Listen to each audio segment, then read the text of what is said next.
simplifying complex rational expressions. So complex rational expressions are going to be when we have rational expressions embedded within other rational expressions or a bigger rational expression. So for instance, we might have something like a over b divided by c over d. Okay, so we have this rational expression a over b and c over d embedded within this larger rational expression, which is a over b divided by c over d. So there's two methods in which we can simplify this. So method one is we know that division is the same thing as multiplying by reciprocals. So we can change this into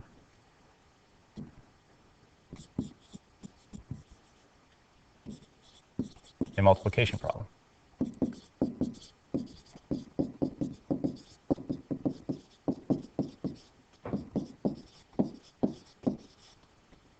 In which we're going to have a over b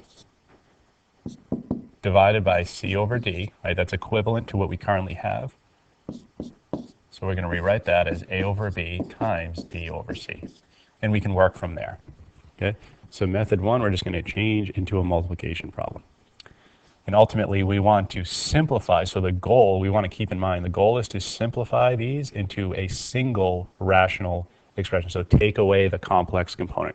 We don't want rational expressions embedded within at the numerator or denominator position. We just want a single numerator polynomial and a single denominator polynomial. Method two is going to just be multiply the top, the numerator, and the denominator by the LCM of the denominators of each individual rational expression embedded within the entire thing.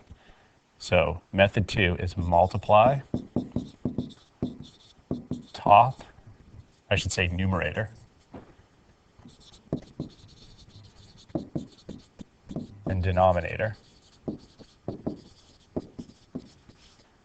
by, I'll say numerator and denominator of the larger overall expression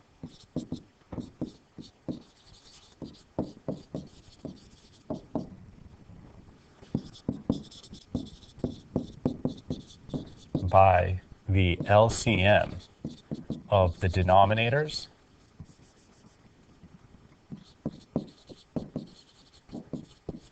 of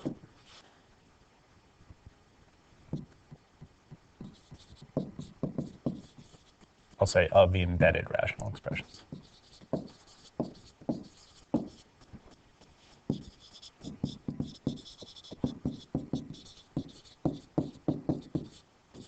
So as a result of this first one, we should get AB over BC. So both methods should reveal the same thing. So here's what we're going to do. We're going to take A over B divided by C over D. We're going to look at each individual embedded rational expression, which is, we know, A over B and C over D. So the denominators of the embedded rationals are B and D. So the LCM between them is BD. So if we multiply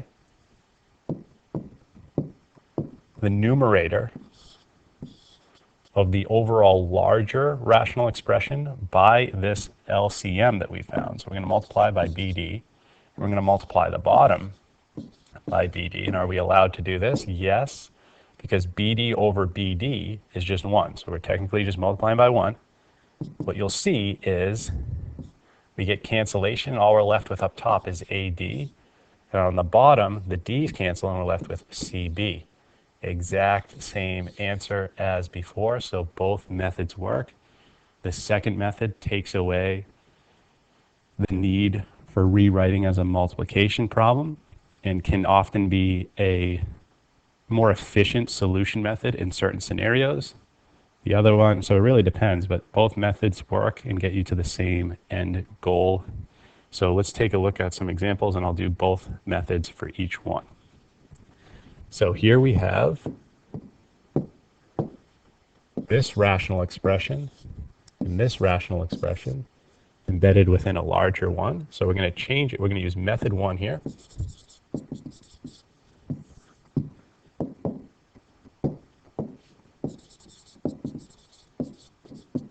So So let's change this to a multiplication problem. So here's what we have. So this is the same thing as what we started with, so we can change it into x plus 1, x squared minus 1 times the reciprocal x minus 1 over x. Now with multiplication, we want to make sure all pieces of this problem, or every numerator and every denominator, is fully factored. So we have linear expression in the top left, fully factored. Bottom left, we have quadratic, difference of squares. We can factor that further. Top right, the x minus 1's linear, no GCF to take out, fully factored.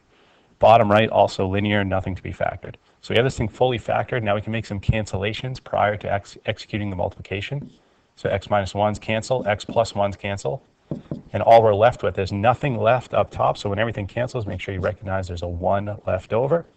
And on the bottom, all we're left with is an x. So here is the fully simplified answer for that original complex expression. So we changed it to a multiplication problem. Again, with multiplication, make sure everything's factored, make your cancellations, and then multiply across just to make things easier on yourself. And ultimately, we want a fully simplified answer at the end anyway. So now let's look at method 2. We should get 1 over x. So for method 2, we have to identify the denominators of the embedded rational expression. So we're going to look at x squared minus 1 and x minus 1. So we're going to compare x squared minus 1 and x minus 1. We want to find the LCM between these. Remember, LCMs, we want fully factored forms. And then compare what is shared and what's not shared between the full factorizations. So the LCM for this, they both share an x minus 1. So we're going to include that, and we're going to take the one with the higher power. They both have exponents of 1, so we just take x minus 1. What is not shared amongst them must also be included, and that is only a single term, x plus 1. So there's my LCM. So based on method 2, what we should be able to do is take the original, and if we multiply the numerator and denominator of this overall rational expression by this LCM,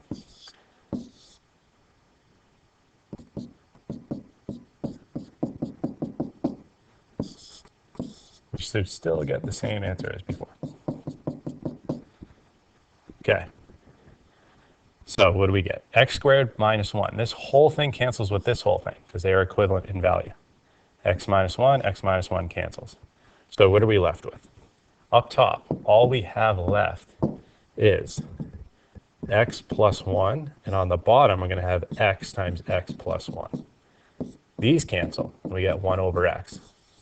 Got the same answer, two completely different methods.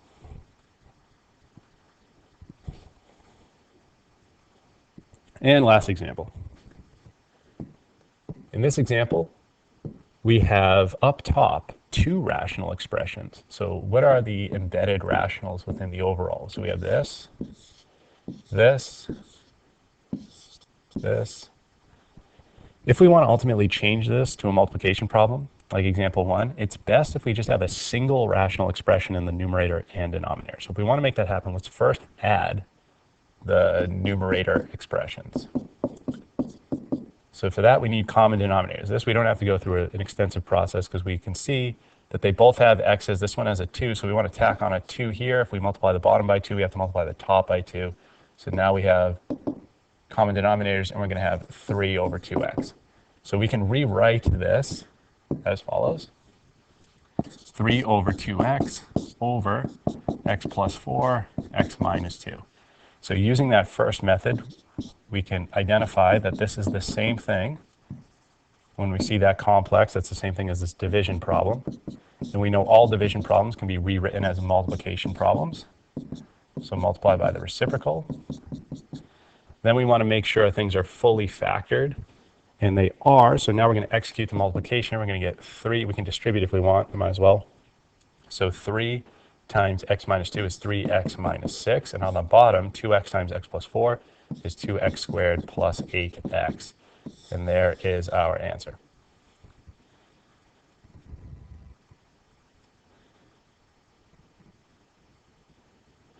Now, as for method 2. So let's write that off to the side to make sure these match if I'm going to erase this ultimately. So here's what we got. Let's make sure we get the same thing for the second method. So let's say we already combined. Actually, let's say we didn't combine. We just want to start multiplication right away. So we have to identify LCM of all the denominators of all the embedded rational expressions. So we have x, 2x, and x minus 2. So if I look at the individual denominators of the sub-rational expressions within the overall rational expression, so we have x, 2x, and x minus 2, and we're looking for the LCM of these. So what is unique to each one, or what is not shared? 2 is in one, but none of the others, so we have to include 2. X minus 2 is also not shared amongst all of them. Now we have x's shared. Let's take the one with the higher power. We have x. Okay, we can read it as x minus 2. So if we multiply everything by 2x, x minus 2, let's see what happens.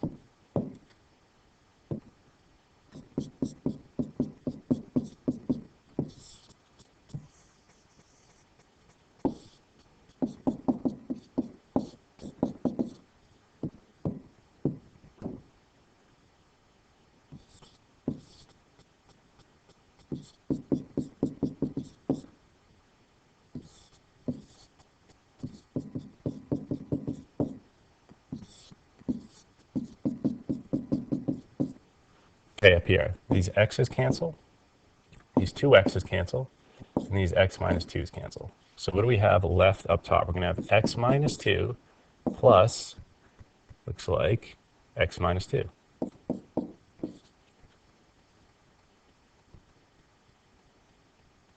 Oh, sorry, there's a 2 over here. And on the bottom, we're just going to have x plus 4 and 2x. So that's all that's left over after we've multiplied each of the embedded rationals by this LCM. So then if we simplify up top, we get 2x minus 4 plus x minus 2 over 2x squared plus 8x. Combine like terms up top, we get 3x minus 6 over 2x squared plus 8x. So same exact answer as before, different method. So you can choose whatever one you feel most comfortable with. I would say most often people like to change to a multiplication problem, but you also have the option of multiplying the numerator and denominator of the larger overall rational expression by the LCM of the embedded denominators. So 2 methods, choose which one you're most comfortable with, but that's how you simplify a complex rational expression. And we can see the answers we've gotten for these examples are down to a single rational expression with a single polynomial in the numerator and denominator.